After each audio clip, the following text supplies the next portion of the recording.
Hello ಮಕ್ಕಳೇ ಎಲ್ಲ ಹೇಗಿದ್ರಿ welcome back to Vigyan Academy video number 4 of circular motion series ನಲ್ಲಿ ಇದು 4ನೇ ವಿಡಿಯೋ ಆಗಿರುತ್ತೆ. ಈ ವಿಡಿಯೋನಲ್ಲಿ ಡಿಸ್ಕಸ್ ಮಾಡ್ಲಿಕ್ಕೆ ಹೊರಟಿದ್ದೀನಿ the derivation of centripetal force.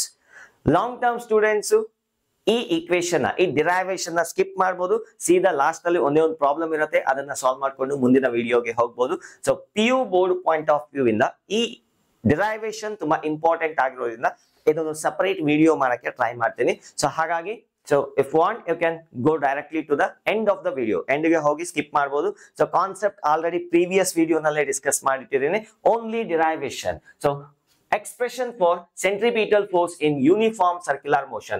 One particle circular motion ಆಗ್ತಿದೆ ಅಂತ ಅನ್ಕೊಳ್ಳೋಣ. Let us consider a particle in uniform circular motion.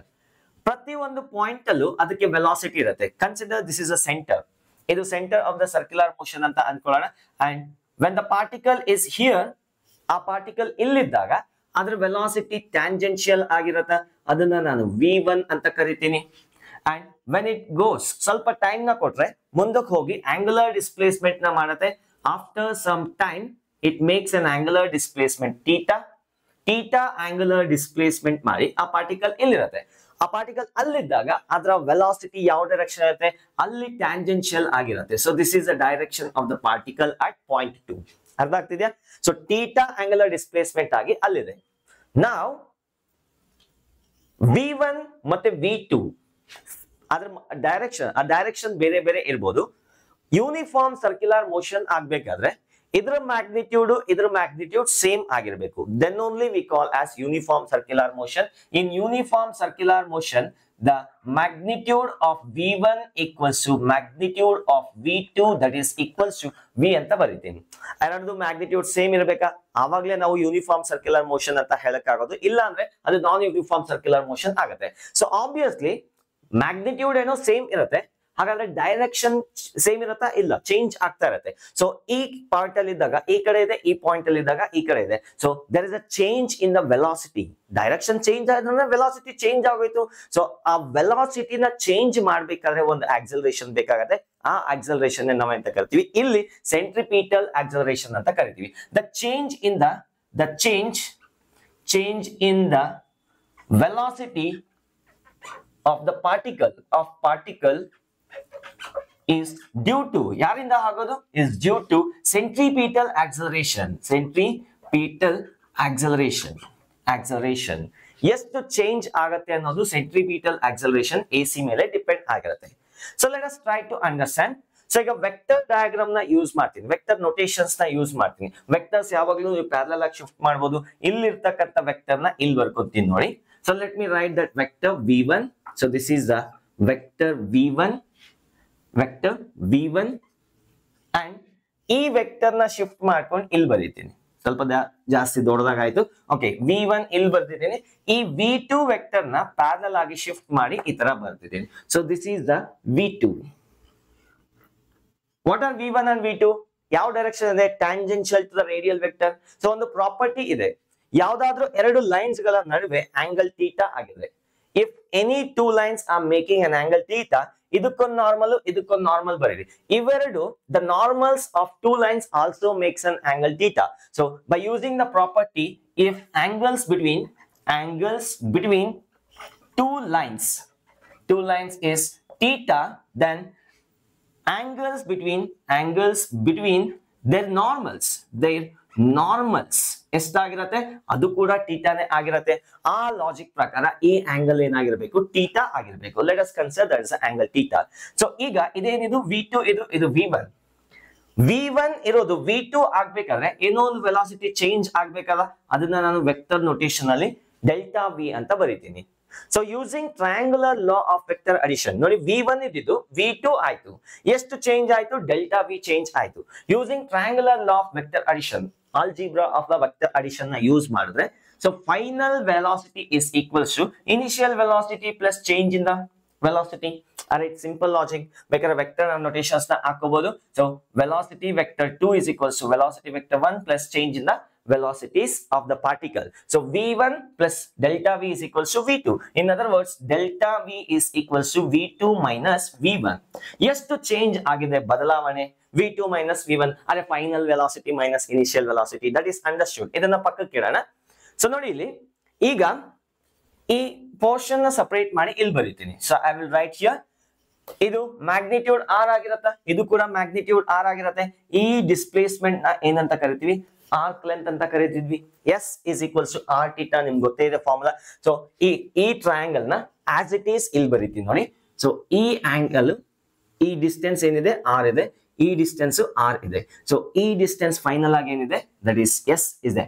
Arc length S is equals to r theta and the angle between them is theta. ಈ triangle ನ ಒಂಚೂರು ಈ triangle ನ ಈ ತರ ಬರ್ಕೊಂತೀನಿ, ಅರೆ ಟಿಲ್ಟ್ ಮಾಡ್ಕೊಂಡ್ ಬರ್ಕೊಂತೀನಿ. ಸೇಮ್ ಟ್ರಯಾಂಗಲ್ ನೇ, this is vector r, this is again vector r, this is vector r, this is vector r. ಇದೇನಾಗಿದೆ S ಆಗಿದೆ, ಈ ಆಂಗಲ್ ಥೀಟಾ ಆಗಿದೆ. ಸೇಮ್ ಟ್ರಯಾಂಗಲ್ ನೇ ನಾನು ಈ ತರ ಬರ್ಕೊಂತೀನಿ, ಶಿಫ್ಟ್ ಮಾಡಿ. ಅರೆ ಈ ತರ ಟ್ರಯಾಂಗಲ್ ನ ಈ ತರ ಬರ್ದಿದ್ದೀನಿ, ಹೌದಾ? If angle is very small, displacement is also very small. Am I right? If angle considered is very small, if theta is very small, if theta is very small,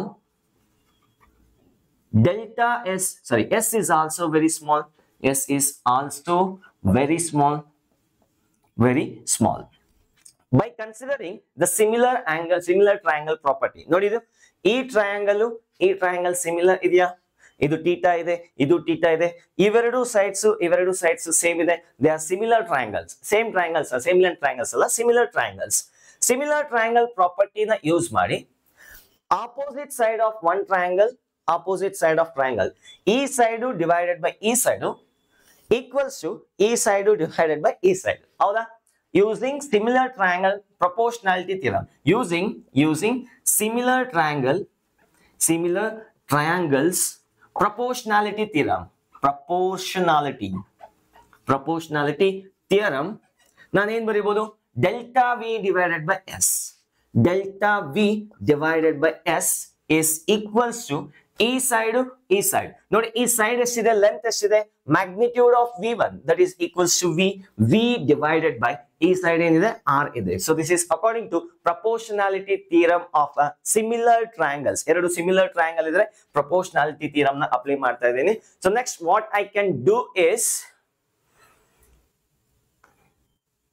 if the angle is very small, if theta tends to delta theta, angle ತುಂಬಾ small ಆದ್ರೆ displacement ಏನಾಗುತ್ತೆ, delta theta ಆಗತ್ತೆ, ಸಾರಿ delta S ಆಗತ್ತೆ. then angle is, sorry, displacement is delta s. If theta tending to small, delta v can be written as it is divided by s na ಏನಂತ ಬರಿಬಹುದು, delta s ಅಂತ ಬರಿಬಹುದು. that is equals to v divided by r, so ಇದನ್ನ ಸ್ವಲ್ಪ alter ಮಾಡ್ಕೊಂಡು I'll write in different manner. so delta v into r is equals to delta s into v. ಎರಡು ಕಡೆ differentiate with respect to time ಮಾಡಿದ್ರೆ delta V divided by delta T, LHS ಅಲ್ಲಿ delta S divided by delta T. If theta is very small, average change in the velocity become ds by d theta. so ಇದೇನಾಗುತ್ತೆ, ds ಇರೋದು delta s ಇರೋದು ds ಆಗಿರುತ್ತೆ, delta v ಇರೋದು dv ಆಗುತ್ತೆ. so dv divided by d theta into r, that is equals to delta s by delta t na ds divided by dt ಅಂತ ಬರೀಬಹುದು. am I right? so what is v constant ಇರುತ್ತೆ, let it keep aside, and what is dv by dt, that is rate of change of speed, velocity, that is equal to acceleration into r, that is equals to ds by dt, that is rate of change of displacement. again v ಬರುತ್ತೆ, ಇಲ್ಲೊಂದು v ಇದೆ. therefore the centripetal acceleration AC is equals to v square divided by r. the centripetal acceleration is equals to v square by r ಸಿಕ್ಕಿದೆ, centripetal acceleration. so ಇದಕ್ಕೆ ನಾವು ಬೇಕಾದ್ರೆ ಇನ್ನೊಂದು small adjustment ಮಾಡಬಹುದು. centripetal acceleration v is equals to r omega ಇದೆ, ಹಾಗಾದ್ರೆ ಇಲ್ಲಿ v square ಜಾಗದಲ್ಲಿ r square omega square substitute ಮಾಡಿದ್ರೆ a square ac is equals to r square omega square divided by r. r cancel ಆಗತ್ತೆ. You are going to get r omega square ಸಿಗುತ್ತೆ. Centripetal acceleration is equals to r omega square. Done. ಈಗ according to Newton's second law, Newton's second law ಏನ್ ಹೇಳುತ್ತೆ? Newton's second law F is equals to ma. ಇಲ್ಲಿ ಯಾವುದೋ ಒಂದು acceleration centre ಕಡೆಗೆ act ಮಾಡ್ತಾ ಇದೆ. It is acted towards the center and that is called as centripetal acceleration. Acceleration ಇದ್ರೆ ಏನಿರುತ್ತೆ? ಫೋರ್ಸ್ ಇರುತ್ತೆ. F centripetal ಈ ಕೇಸ್ ನಲ್ಲಿ centripetal acceleration ಇದೆ, ಹಾಗಾಗಿ ಅದು ಯಾವ ಫೋರ್ಸ್ ಆಗಿರುತ್ತೆ? F centripetal is equals to mass into AC. Fc is equals to m into AC ಏನಿದೆ? v square divided by r. ಅಥವಾ ಇನ್ನೊಂದು ಈಕ್ವೇಶನ್ ಇದೆ, you can write m into mass into centripetal acceleration ನ r omega square ಅಂತ ಬರೀಬಹುದು. So this is the equation for the centripetal force acting on a particle in uniform circular motion. Note ಮಾಡ್ಕೊಳ್ಳಿ, ನಾನು erase ಮಾಡ್ಲಿಕ್ಕೆ ಹೊರಟಿದ್ದೀನಿ. Will go to the next problem. ಬನ್ನಿ ಇದ್ರ ಮೇಲೆ ಒಂದು ಕ್ವಶನ್ ನ ಸಾಲ್ವ್ ಮಾಡೋಣ. ಸೊ ನೋಡಿ, ಯಾವಾಗ ಒಂದು ಪಾರ್ಟಿಕಲ್ ಆಕ್ಸಲರೇಟ್ ಆಗ್ತಿರತ್ತೋ ಅದ್ರ ಆಪೋಸಿಟ್ ಆಗಿ ಒಂದು ಸೂಡೋ ಫೋರ್ಸ್ ಎಕ್ಸಿಸ್ಟ್ ಆಗುತ್ತೆ. ಇದ್ರ ಬಗ್ಗೆ ಆಲ್ರೆಡಿ ಡಿಸ್ಕಸ್ ಮಾಡಿದ್ವಿ.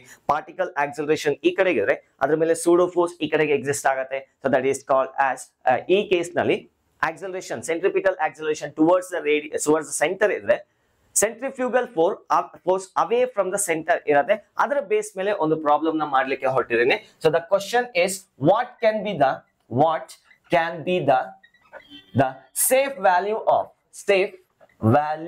of omega so that insect do not slip away.